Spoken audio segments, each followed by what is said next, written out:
जब देवी ने स्नान किया, भारतीय परंपरा के 2 वस्त्र महात्मा ने अपनी साधना के द्वारा प्रकट करके दिए। ये महात्मा कर्दम ने, आपने रामायण पढ़ी है तो माता अनुसुईया ने सीता माँ को कुछ वस्त्र दिए, आपने रामायण में पढ़ा है। और वो वस्त्र ऐसे हैं जिसमें रीठा लगाने की जरूरत नहीं होती। माँ अनुसुईया ने पूछा था, जानकी बेटी घर से चली हो, कुछ बदलने के लिए कपड़ा लेकर के आई हो कि नहीं? माता जानकी ने कहा कि माँ मैं तो वनवास में आई हूँ, तो क्या थैला तैयार करके मैं आती?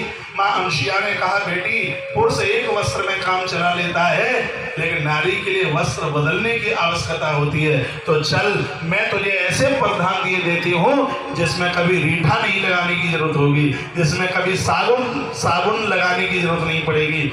ऐसे प्राकृतिक वस्त्र हैं माता अनुसुईया ने माँ जानकी को दिए, जो 14 वर्ष की वनवास की यात्रा में फटे नहीं और अपवित्र नहीं हुए, जिनको धोने की जरूरत ही नहीं पड़ी। ऐसा हमारे ग्रंथों में वर्णन है।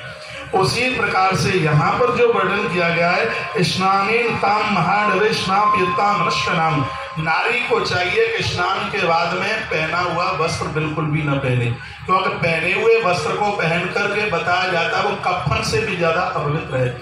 उसे पहनकर ना तुम किसी के चरण छू सकती, ना तो मठ मंदिर जा सकती, ना रसोई में प्रवेश कर सकती।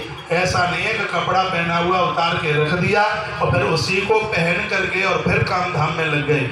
ग्रंथ में तो ये लिखा है कि पुरुष स्नान करे तो नाभि के नीचे वस्त्र होना चाहिए, और नारी स्नान करे तो उसके पूरे बदन के ऊपर, पूरे शरीर के ऊपर वस्त्र का होना बहुत ज्यादा जरूरी है। यहाँ एक और तीसरी बात कही है, वो और ज्यादा अद्भुत है।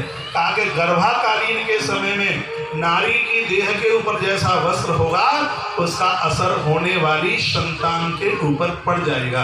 इसलिए महात्मा ने अपनी तपस्या से 2 वस्त्र बना करके तैयार किए और इस स्त्री को दिए। और आज वर्तमान समय में हो रहा है, आज साड़ियों का अभाव हो गया है।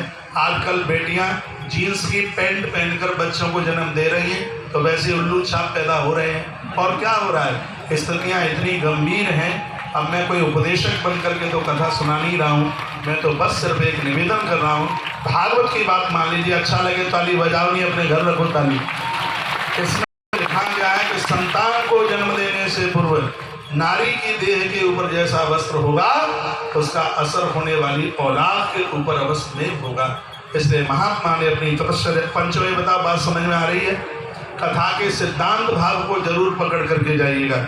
पूरे देश में मेरी बात को सुना जा रहा है, टीवी के माध्यम से दुनिया के लगभग 250 देशों में बात को सुना जा रहा है। चलो ठीक है, जो तुम पहनते हो वो तो तुम्हारी इच्छा की बात है, लेकिन अच्छी संतान के लिए एक मर्यादा के साथ में कपड़े शरीर के ऊपर हों, तो इसका असर होने वाली संतान के ऊपर होता ही है।